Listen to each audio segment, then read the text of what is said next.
مسلمان‌ها در گریبان ما ننداختیم، فکر نکردیم که ما یک روز تا بگو به خدا چی کردیم؟ به خاطر خدا کارام ما انجام دادیم.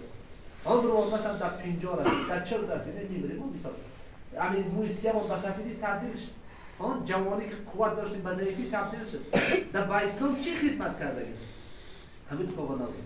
میگه سرک بعد با شما کی جور میگیرن؟ کافر جور میگیرن. پدر مثلا مکتب کافر میشه. مثال مکتب کلش کافر جور میگیره. تو تانگ و تیارا چی کافر جور میگیرن.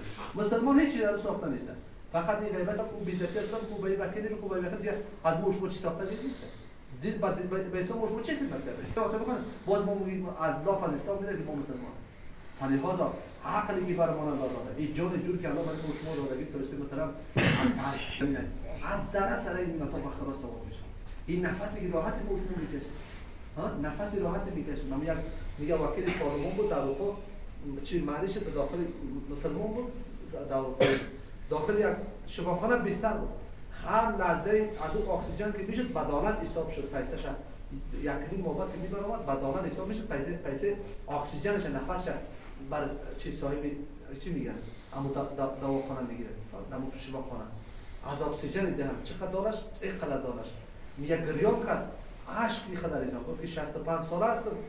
پروردگارا من با دین چی خدمت کرده است؟ مگر این نفس این مردم اگر تمام این مردم نفس به خرید میشه، این مردم غریب چی میکنه؟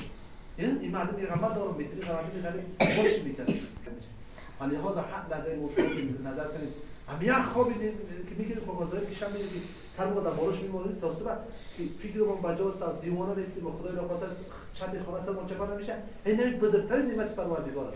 در اون خانه که الله اشتباه آرام است که مصیبت سر ما نمیاد بزرگترین اپندیسی نمیشه، اپندیس نمیشه، مغزمون بی جای نمیشه، دیوانه نمیشه، مفلوج فرد نمیشه. کلش نعمت پروردگار. دیگه متاسفانه این مردم از کل استفاده فراموش کرده.